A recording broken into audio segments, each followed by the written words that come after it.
thank you so much for being here. And Al, I just want to send Sure. my extraordinary condolences to you, the Beach Boys family, and the universe essentially for the loss of Brian Wilson, who's Oh, I appreciate it. one of. Yeah, it's And I'm curious if I could ask you a few questions before we get into the new album and the tour. If I could ask you a few questions, remembrances about Brian. I mean, having that extraordinary 60-year relationship plus 60-plus-year relationship where you've accomplished so much and you did so much and you changed music history. I'm curious, are there one or two key moments that keep coming back to you at this time that you keep reflecting upon? well, I just uh I try not to dwell on it too much right now. I'm a little depressed, and but I am rehearsing now for this show coming up. So and that puts a smile on my face a little bit when I talk about the content, for instance, on the new stuff. I mean, on the '70s material from Love You. I talked to Matt yesterday about a song called "Good Timin'," and I thought we should let's add that to the show because it's uplifting and fun, and it's the song that Brian and I wrote together. And of course, now we have to. It's getting very short time now to rehearse all this work, but it made me feel better. Let's put it that way. I love that. I love that. And Yeah. that album, which you're taking on the road, and what I read about it was Brian, one of Brian's favorite albums. I read an article, it's an interview in like the '90s, saying that was one of his most creatively freeing albums. And I'm curious if you have any remembrances, of recording that album or the genesis of that album that might, inspire these songs that you're going to take on the road. Yeah, well, it was really a dedication from Carl and Dennis is how it began in the brothers, I should say, collaborated together to make an album. And I was really kind of on the periphery at the time. I wasn't there for the tracking, but of course I sang Yeah. the vocals. And I remember enjoying Honking Down the Highway. Again, an uplifting, sappy little song that puts a smile on your face. That's a great And, song. And I love it. that just, and I'd like to stay with the happy stuff right now. And, Absolutely.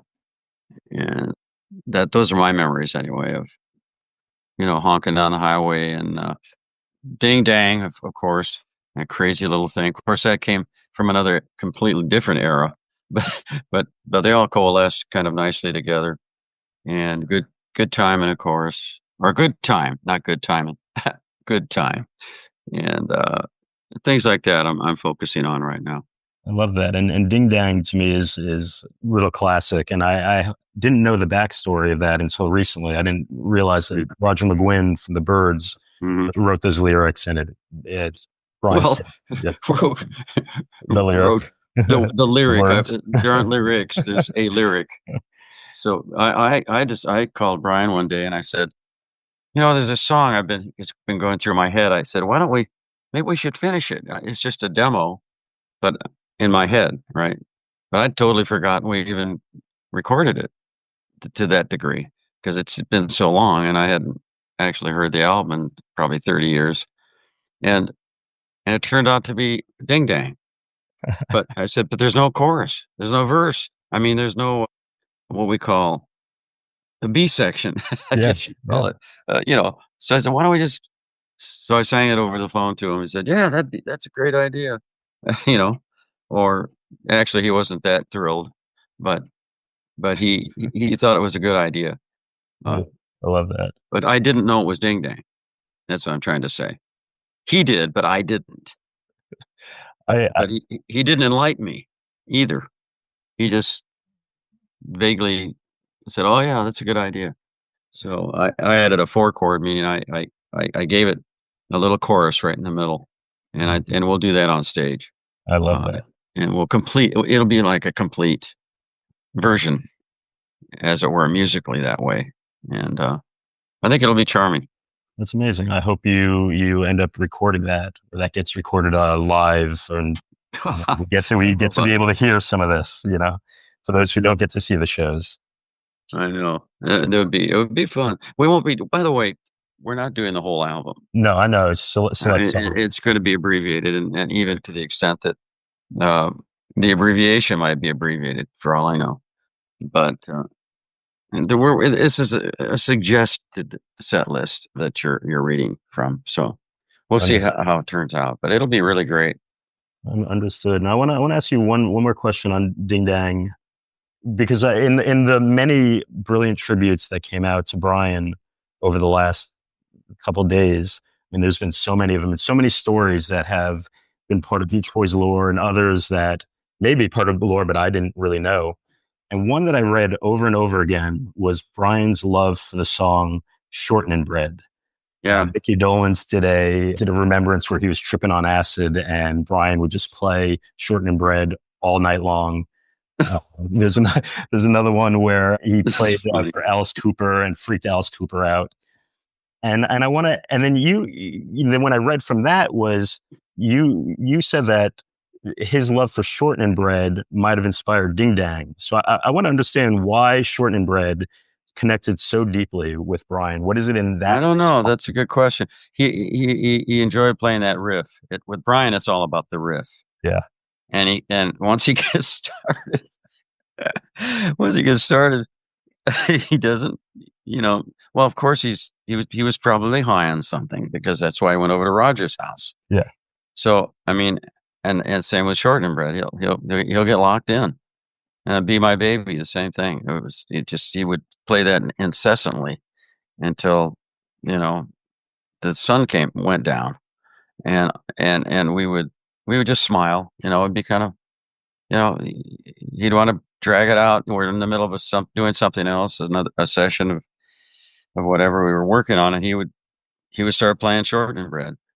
And I don't know where that came from, but it was, I'm sure, drug induced at the time, and which is, it was fun. I mean, it was a lot of fun, but a little too much Phil Spector in the repetitive nature of it for me. He worshipped Phil, and of course, the voice of Ronnie Spector. That's what he was really into, and he had to hear that over and over again. And I think that's where it was coming from. And I want to thank you for those remembrances and those stories. And I want to ask you some questions now on your new EP, Island in the Sun, which you just put out a couple weeks ago. It's in June 2025 right now. You put it out in May, late May, and that's your first solo release in 15 years after Postcard from California, which, if I recall, that did have Honkin' Down the Highway, right? You did. Yeah.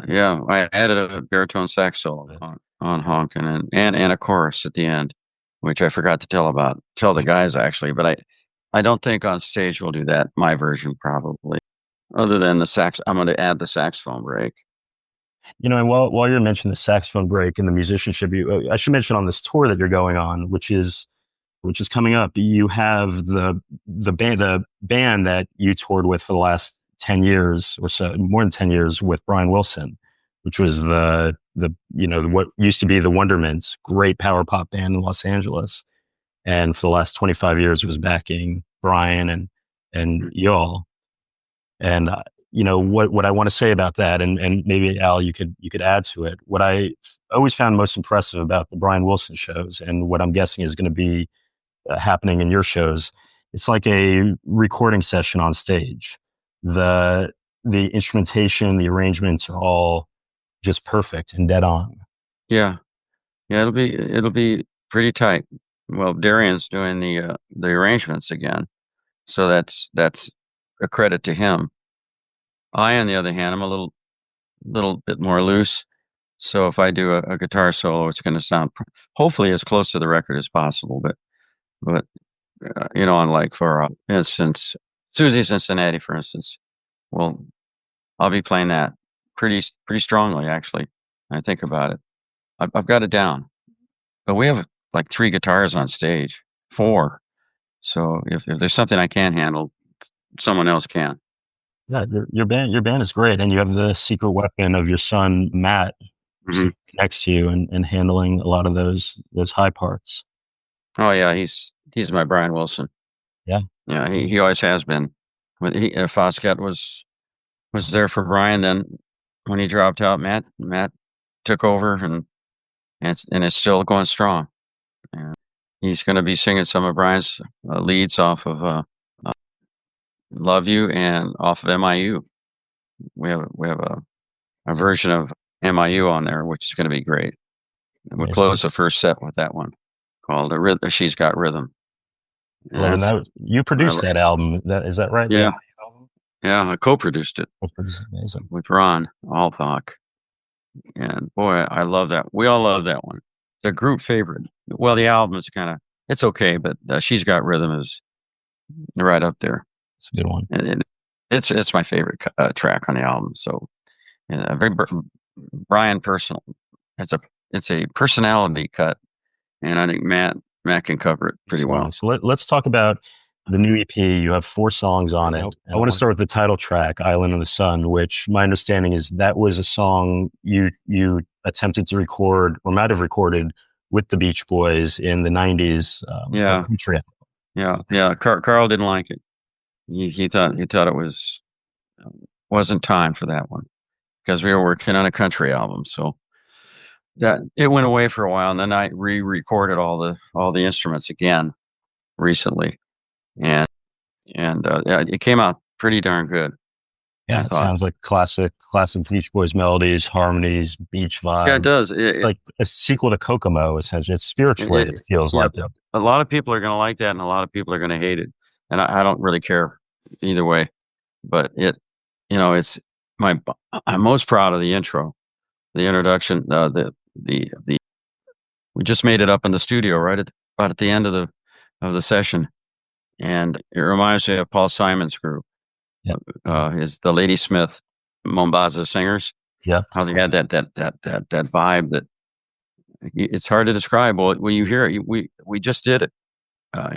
Didn't try to do it that way, but it just ended. And Matt and I just kept adding parts, and pretty soon I found my voice. I found a baritone voice that I didn't know I had, and it just kind of fell into place.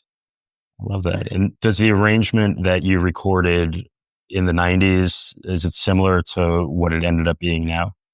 It's similar, Yeah, yeah. Oh yeah, yeah. The melody's the same, and the singers are somewhat different. I had a choir of children, fifth grade choirs of children singing the background parts with us.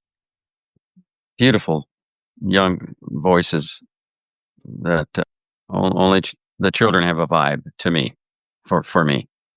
And Bruce and Matt and I are doing the main background vocals. and I got to imagine there's throughout your writing career just a lot of leftover songs or songs that were incomplete. What was it about this one that kept standing out to you that 30 years later this was the one you were going to finish or re-record? I was going through some old cassettes in the studio of all the different iterations of stuff, and Spud and I well, found a boombox in the studio and put the cassettes in, and there it was. And I thought, wow, that's really good. And there were like 4 or 5 versions of it, and so I thought, we're gonna have to think it out, and re-record most of it. But it, the template was there for us, but I found it on a cassette. I love that. In that trove of cassettes, were there other old songs that you heard that you felt were worth Yeah, revisit? Amazing. yeah, Amazing. a lot. So I'm working on those too. Another song on the record I want to ask you about is Highway 101, which is a remake, right, of Smokey Joe Cafe. Smokey Joe's Cafe was the one that influenced Highway 101, Yeah, and yeah. I felt a little ashamed of it in a way at first because I thought I'm just copying Smokey Joe. But then I thought, well, it was so well done. I mean, it recorded I enjoyed the recording so much. I thought I'll just get permission from Lieber and Stoller, And sure enough, Mike Stoller, he's still with us. He gave me, I said, here's the song. What do you think? He said, well, send me the lyrics because he couldn't understand the lyrics on Highway 101, but they approved it. That's amazing. Did you have? So now I'm proud of it, not ashamed of it. No, that's a great song. I saw the credits list Steve Douglas on saxophone. Right. His sax is still on there. Oh, so it's the original from the original Mm. Smokey Joe. Amazing. I was wondering how that was. Very cool. I kind of re-recorded around it. Kept his original track. Yeah. Love that. Did he ever record with you as part of the Wrecking Crew sessions during your, With the Beach Boys? Yeah, the Beach Boys. Oh, yeah. he was the duo. He and Jay Migliore was his name. They were our horn section. They were the guys that worked on the Phil Spector sessions. Amazing. I knew he was part of the Wrecking Crew, and I had to admit that. Oh yeah, he was the guy. Yeah. He was on the Ronette stuff, and he just he was great. And then he put that lead on, and it reinforced the whole song. The updated Smokey Joe's a little bit, and lyrically it's a little updated, of course, and it's just kind of fun. It's one of those uplifting, fun tunes, and the great additional component is Michael Lent, musical director for Barry Manilow. Yeah, he plays a massively great blues guitar on it. That's my favorite part. It's a great sound. It is a great record, and I'm really stoked that I was wondering how the Douglas thing happened, and that's so cool that you built it around it. Yeah. I want to ask you about My Plane Leaves Here Tomorrow, which is a track you recorded with Neil Young and Flea. And it has themes that are very relevant to today with all the military conflict that's happening. And unfortunately, that was, this thematically has been relevant for a long time. I originally created it as a folk song from the folk category, All of My Sorrows. And I was going to do that with Matt and Adam, but it just didn't sound right as a folk song anymore. So I updated it with Neil singing the background. I mean, singing the answers to the verses, but I didn't have the verses written yet. I mean, I had a concept of them, but they weren't finished. But as long as I had Neil at the microphone, I asked him if would he mind doing that for me, because I have an idea about this conflict that we're having, in the Middle East, and he nailed it. I mean, he did this wonderful ethereal plaintive kind of thing that we would all feel if we were going off to war in a foreign country. You hope you're going to come back home, so don't say goodbye. Absolutely. And the end of the song, the end of the song where you two harmonize on that is wow. That's powerful. Au revoir at the very end. Oh yeah. But then you got Flea on that trumpet, right, doing the tap, playing that brilliant. The tone of his instrument just gives me chills. But on the track which you collaborated with Neil Young on, this was from originally from the postcard session, right? Yeah. Yes. Yeah. Yeah. And Neil Young's one of my heroes. Beach Boys are my heroes. Neil Young's my hero. And I'm curious because I like studying music history, and I've seen like show posters and whatnot in the late 60s, mid late 60s, where Buffalo Springfield would be playing with Beach Boys. And I saw posters in the mid 70s where Beach Boys would be playing with CSNY. I'm curious, with Neil, was there a relationship that you had known him from back in those days? Mm-hmm. Amazing. Mm-hmm. In fact, that's why he did the postcard album with me, because he said, "Gosh, I remember those fun days." He said, "Those great times we had," which was nice, and so he wanted to help out, and he liked the lyrics that I came up with about the California saga. Tell me about the last song on the album called Crumple Car. So Crumple Car was a movie song written by Danny Ahlberg and Pritchard. I can't remember his first name, but Phil Pritchard. And it just oh, and Ed Carter, my Beach Boy, my dear friend and longtime Beach Boy bandmate, guitar, bass, incomparable player. He suggested that we, the band, I guess you'd call it the backup band, would record this little tune from Big Wednesday. So it's all credit goes to Ed. That's a And great movie too. Big Wednesday, surfing movie from the yeah, mid '70s. so but it also didn't have a chorus. So I came up with this. I, I added this little chorus part for it. I'm good at rewriting people's songs, I guess, or completing them however you want it. But it only had one, similar to Ding Dang. Only really had one or two lines in it. Well, no, it had more than that, but it didn't go to the next level. Let's put it that way, musically, in my opinion. So he wrote back and said, "God," he said, "that's my favorite version." He said, "So that what you did with it was amazing, and thanks very much." And he went on and even sent me a picture of the Crumple Car, Awesome. That's a amazing. photograph of it. Yeah, he was really delighted with it. And because there are ecological and spiritual elements that go into that song. Yeah, I Um, wanted to ask you about that because I could hear the connection between, let's say, this song and let's say California Saga.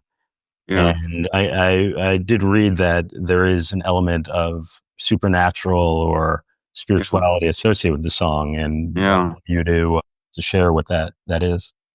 Well, the Chumash tribe uh,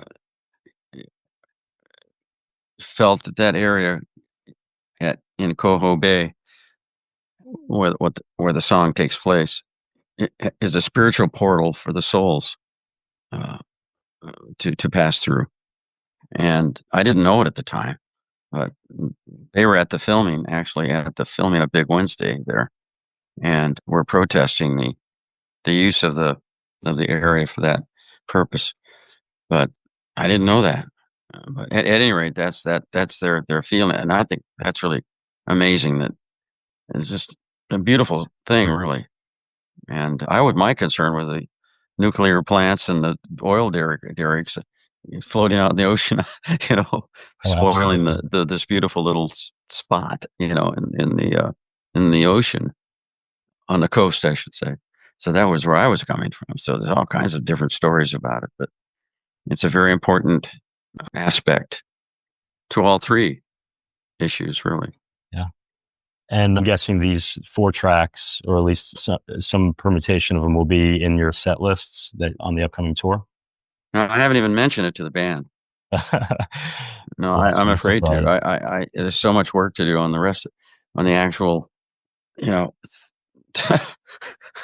on the Brian side of things that I don't know if there'll be time for. I may be able to just bring a guitar out and play. I don't know. I could play Crumple Car, I guess, but I don't know what good it would do. I mean, if the audience would even know about these songs. So I'm told I should at Yeah. least sing "Islands in the Sun," but that one requires a lot of rehearsal too.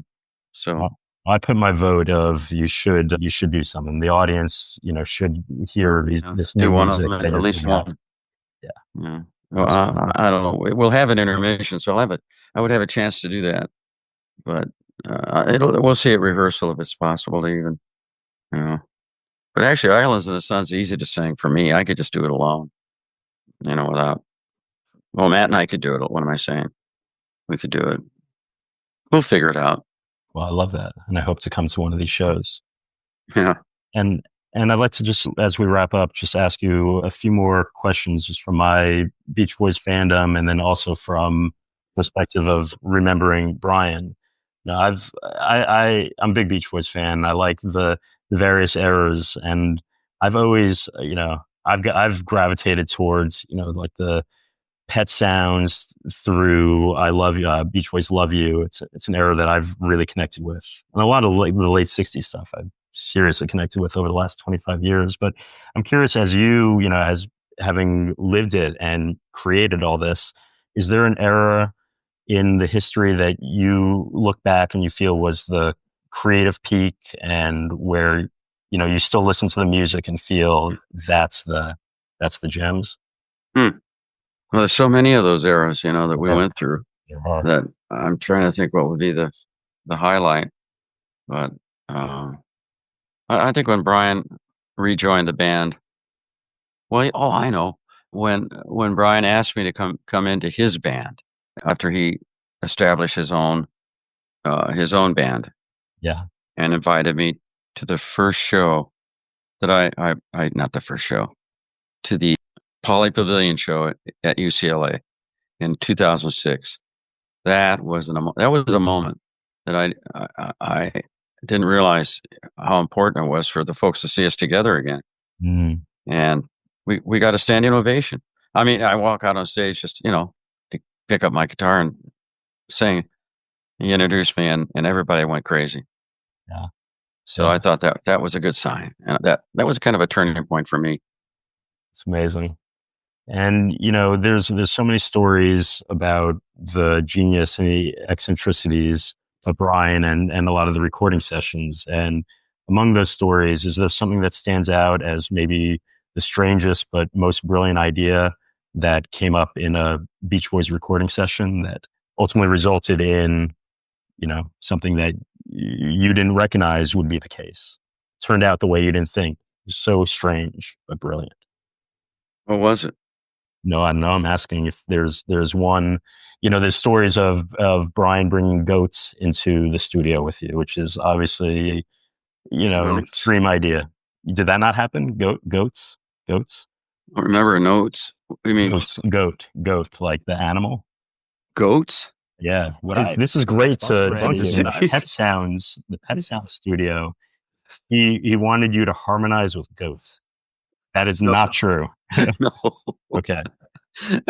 That is so Yeah. funny. Now I we used to know. have goats here in my ranch. That's why I'm laughing. Well, the goats would be great to eat all the brush. I don't know about harmonizing. No, they don't harmonize too well.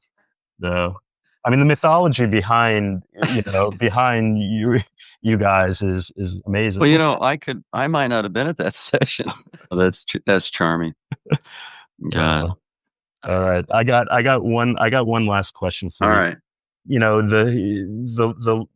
The long friendship between you all. Is there something about Brian that the public never truly understood about him that you wish maybe more people knew, or is there, or even like a remembrance of before you guys started the Beach Boys and that friendship and what that meant to you at that time and how that changed your life?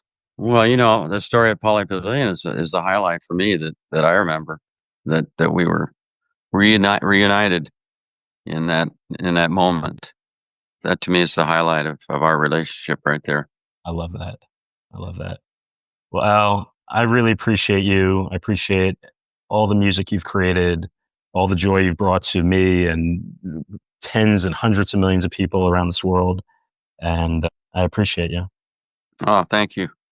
Thank you very much. And for liking the new EP. That's very nice, because it's frankly been dwarfed by all of this. So I need to pay more attention to that now too. No, But the fans need to hear it, and I hope when you do your shows, you will. Well, thank you. Thank you very much. You guys. It's all because of Brian. That those songs wouldn't have been possible without his leadership. So it's really it's all about what he taught us as Beach Boys, and we all learned from the great Brian Wilson. Thank you for listening to the Legends Podcast by All Day Vinyl. If you enjoyed this episode, please rate it, share it, subscribe, and follow us and check us out at All Day Vinyl on Instagram and YouTube. Thank you for listening to the Legends Podcast by All Day Vinyl. If you enjoyed this episode, please rate it, share it, subscribe, and follow us and check us out at All Day Vinyl on Instagram and YouTube.